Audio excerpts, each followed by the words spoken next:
Hey, everybody. Welcome to episode 22 of CCFR Radio on the Air. I'm your host, Rod Giltaca. Great to see you again. It's been about a month, but nonetheless, we're going to have an action-packed episode for you. Tracy Wilson's going to be on with us for the entire thing to help us cover everything. But there's going to be a conversation that I had with Blaine Bevan and Robert Freeberg of the Saskatchewan Firearms Office at our last annual general meeting. And there's a reason I'm showing that to you. It's related to another historic, unprecedented legal action the CCFR is taking. As well, we have an update on our Supreme Court case. We have the dates of the hearing, which is going to be very exciting. Some interveners we're going to mention. As well, we've got a story about a former member of Parliament, Inky Mark, accused of firearm trafficking. But did he do any of this stuff? Anyway, all that and more. CCFR Radio starts right now. CCFR Radio on the Air is brought to you by Wild TV Plus, the best hunting, fishing, and outdoor content available anywhere, anytime, on any device. Visit wildtvplus.ca. All right, we are back, and via the internet, we've got Tracy Wilson of the CCFR. Wilson! Wilson! Hey, Giltaca, nice to see you. Nice to see you. It's been a while. Yeah, it has been a little while. I know. I've been all over the place. And it's summertime, so that's great. But yeah, really nice to see you. Yes. All right. We got a lot of things to. We had to leave a ton of stuff out of this episode, so we got to get through what we have on the list. So first thing is a quick Supreme Court update. As you know, the Supreme Court is, or the, the Supreme Court is going to the CCFR, or vice versa. Maybe we're going there. And I've got some updates. We have our hearing dates, and those are November 9th and 10th. So that's not when we're going to get a decision. That's when we're actually going to state our case. And I'll be in Ottawa with you to be there in person this time around. Yes, we are resurrecting Thunder Thumbs Wilson, and I'm going to be live tweeting from the Supreme Court of Canada. Yeah, so I cannot wait. Yeah, that's the court transcript for everybody else, basically. Yeah, like the plain English court transcript that everybody likes. Yeah. Yeah. And then we've got a series of interveners. I think there's a dozen altogether. It is now the opportunity. The window for that is now closed. There's a bunch on there. You can find them on the Supreme Court of Canada website. But I wanted to give a special shout out to our friends at IPSC Canada and Safari Club International Canada for intervening, because I think they're going to be really great partners. And I'm really happy to see them come along for the ride. So yeah, it should be good. Yeah, it's great to have them along. And there's provinces. There's a whole variety of different interveners. And if you want to see who they are, now no one's been granted intervener status, but people that have applied, you can find the whole list on the Supreme Court website. They have all that published there. Yes. All right. Now, one sort of housekeeping item. Sean and the team over at Kylani Outdoors wanted to help incentivize people to become members of the CCFR, renew their membership, or donate $20 or more to help us in not only our march to the Supreme Court, but we have another announcement for you coming up. But what they did was they custom wrapped a couple of their really high-end coolers with CCFR regalia, and as well added a hat and a couple of tumblers and whatnot into this prize pack worth over $1,000. So if you become a member of the CCFR, renew your membership, or donate $20 or more, you're automatically entered. And this contest ends on August the 16th. Make sure that you read all contest details before entering, even though you're being entered automatically. You can refuse the prizes. That's how you can get out of that if you don't like them, or you don't want them, or you don't want to be part of the contest. But yeah, really want to thank Sean and everyone over at Kylani Outdoors for providing that. Really appreciate the help. Yeah, super cool coolers as well. I've got one here, not fancy and decorated like that, but I left it outside with ice in it for, I don't know, 5 or 6 days in the backyard, and there was still ice in it. Like, yeah, it's surprising how good quality they are. Yeah, they're high-end coolers. Yeah. Very high. Okay. Yes. Now, I got about 1 minute and 10 seconds left here. And what I want to do is introduce what's happening in the next segment, because it's important. There's not going to be a quiz, but I'll tell you why it's important when we get back. But basically, in the next segment, we've got a conversation that I had during our last annual general meeting with Blaine Bevan, who is the current commissioner of the Saskatchewan Firearms Office, and previous commissioner Robert Freeberg, who held that post before Blaine did. And The reason why this is going to be important is when you listen to this 6 minutes and 30-second conversation that we had at our AGM, I guess listen to it from the perspective of what opportunity does this present for gun owners to hold back the federal government, or at least make them accountable for their promises or whatever else that it is that they've done to licensed gun owners. So when we come back, we're going to have that chat with all of us, as I just mentioned. And then in the segment after that, I'm going to tell you exactly why this is so incredibly important. So make sure you stick with us, and I'll see you in a second.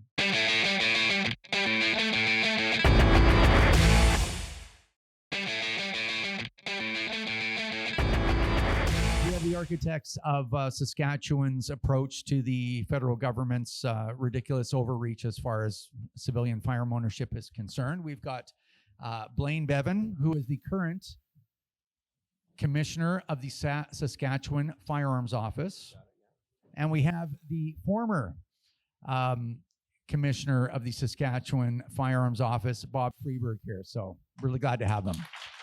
So I guess to get us started, I think one of the most important things for us to chat about is what Saskatchewan has done. And it sounds like an easy question, but what you guys have done is actually it's actually complicated. So it may be a bit of a long answer, but maybe between the two of you, you can kind of give us an overview of what steps you've taken to protect firearm owners in Saskatchewan. But the other thing we did is we created legislation called the Sask Firearms Act. So what we did is we set up our own legal unit that was embedded within our unit that all they do is guns. All they do is gun law, understand gun law. And we brought Blaine in at that point to help us with that. And that was where we really got our roots in developing the Sask Firearms Act legislation, developing some legislation around, the collection of firearms and amnesties and so forth.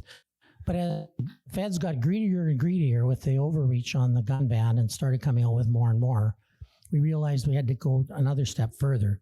And so that's when we started putting regulations that we attached into that on seizure agents. And so I was very happy to work with Blaine and the team to develop our seizure agent legislation. From there, we that's what was our first step, is licensing seizure agents. That was our first, firewall or protection, because it doesn't make sense just to have people taking them into a local drugstore in a small town and then tell everybody how mad they are that they had to turn their gun into the post office, and then have somebody come and kick the door in and steal the guns.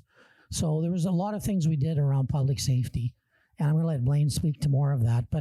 And then the last step we put in was making sure that people are, if they are going to get paid, because we heard, everybody's going to get paid. And then it was first come, first serve. And then all kinds of restrictions that we've seen on this buyback that makes it almost impossible for anybody to get any money. So we put that into place.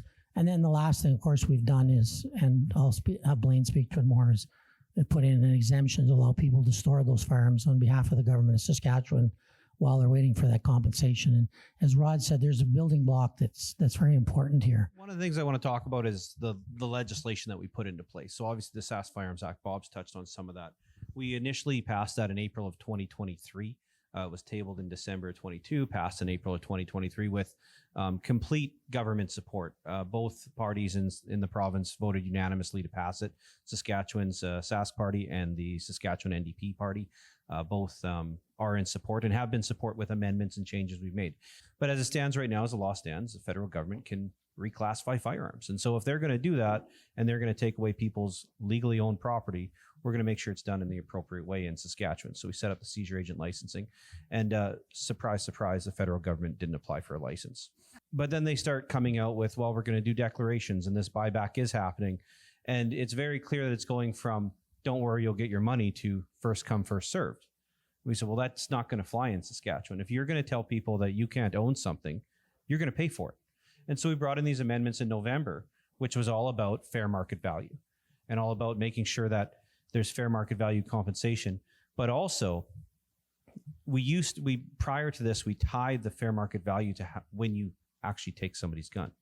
And we said, it doesn't seem the federal government's going to come and take your gun in this fashion. So what we're going to do is we're going to look at this in a big picture and say, all right, if you take my property and you say it's not worth anything anymore, and you haven't given me any money, that's an expropriation.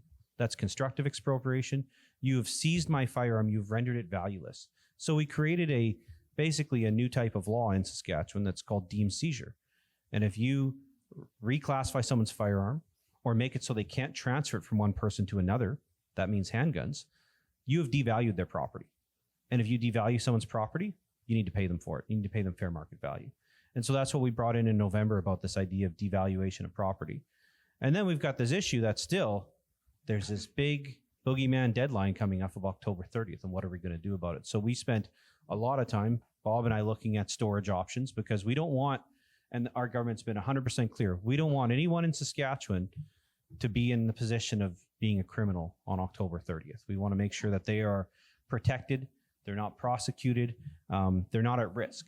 And so we looked at, well, let's look at storage options. Let's look at how we're going to collect guns from people who, so that they're not in this problem, but make sure that they're never destroyed until they're properly compensated, if that ever happens. So we move into how are we going to do that? And that's going to cost a lot of money. So we start getting a little creative. And we say, well, let's look at the criminal code. Section 11708 says that if you do something for the benefit of a province and under their authority, you can be exempt, or not exempt, but free from prosecution on certain laws. And so that's exactly what we looked at. We said, well, okay, so it would be a crime for someone to possess this firearm, but you know what? If they hold it for us, that's to our benefit. It's not costing us any money. And what's the difference? They've been holding them for 6 years. What's another 6?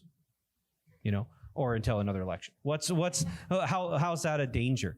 And so that's how we brought in 11708. And so we've actually set up, and there's a lot of background. We had to set up a whole computer portal system where people can go in, put in and request a verification that their firearm is actually affected, because there's a lot of people who don't know if their guns are or not, what the value of that firearm is, and then we provide them with an exemption certificate that protects them from prosecution. It means that come November 1st, a police officer can't get a warrant to kick down your door because they know you've got an AR-15, you never turned it in. It's not a crime in Saskatchewan.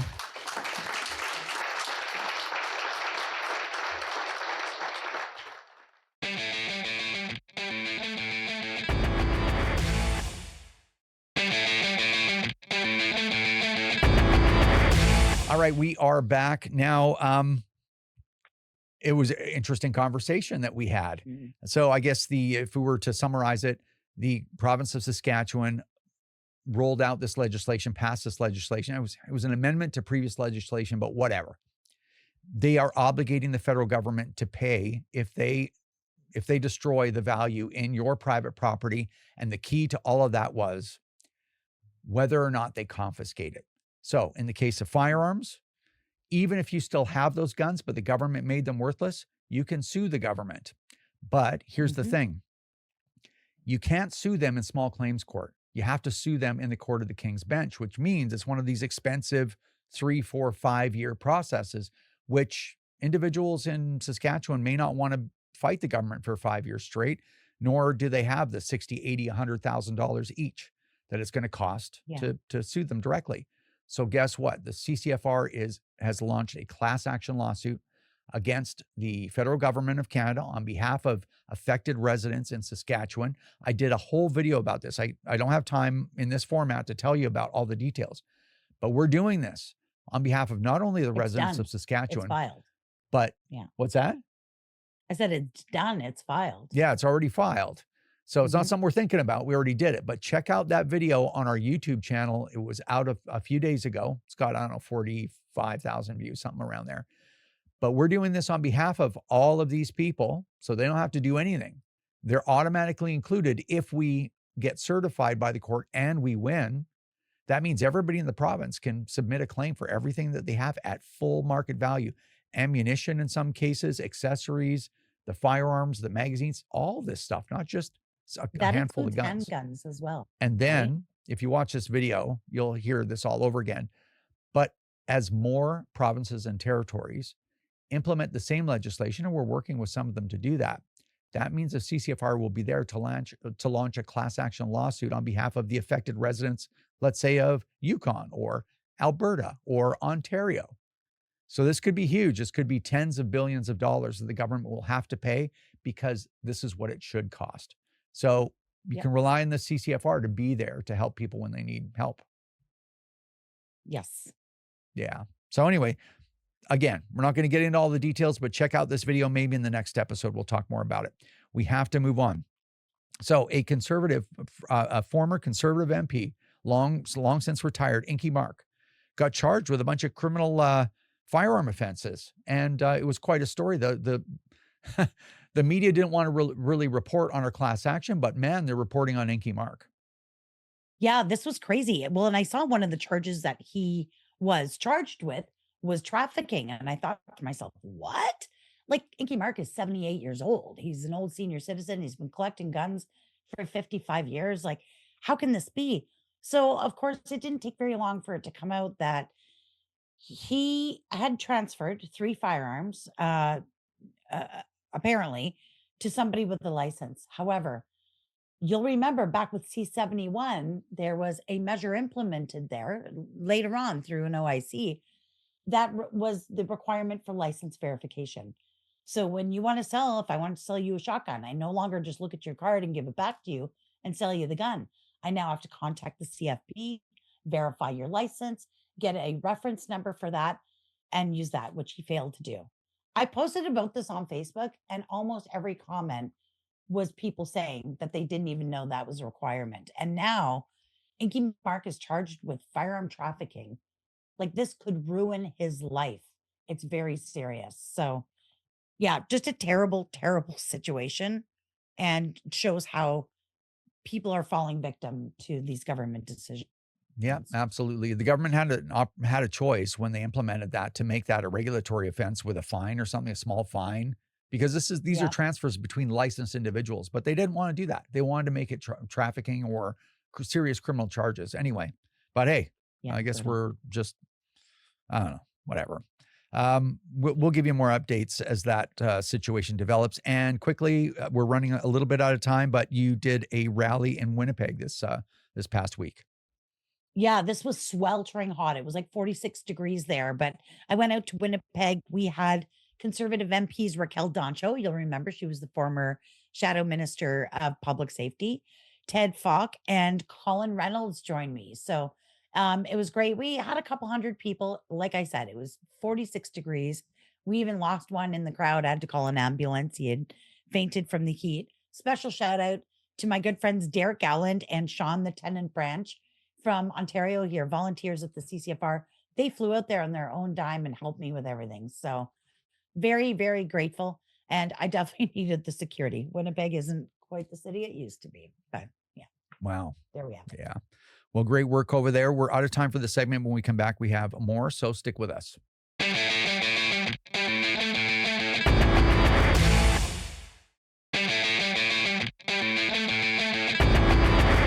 All right, we are back, and we've got a couple of things to go over with you before we let you all go on this episode of the show.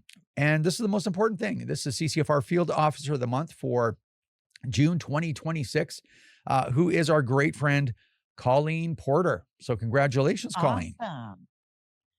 Yeah, Colleen's fantastic. And she actually used to work here. She was our field officer coordinator. She did a great job, and she stayed on and became a volunteer, which is fantastic. Yeah, well, she was volunteering before she came on, but she decided that she would continue, and she's just done so much great work for us, and by extension for all gun owners in Canada, whether they support the CCFR or not. So really appreciate that.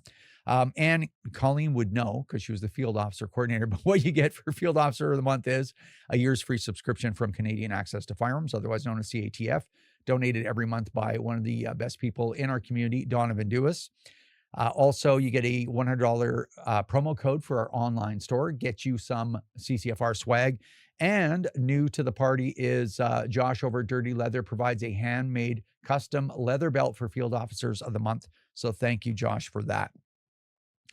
Very nice. Thank you. Absolutely. So now, one of the other things I did want to mention is I did a video explaining this whole class action lawsuit. So one more time, don't forget, go and watch that video. I think it's 7 minutes or something, but it gives you all the details and why this class action matters to all gun owners, why it's going to affect the lives of all gun owners in Canada, not just in Saskatchewan.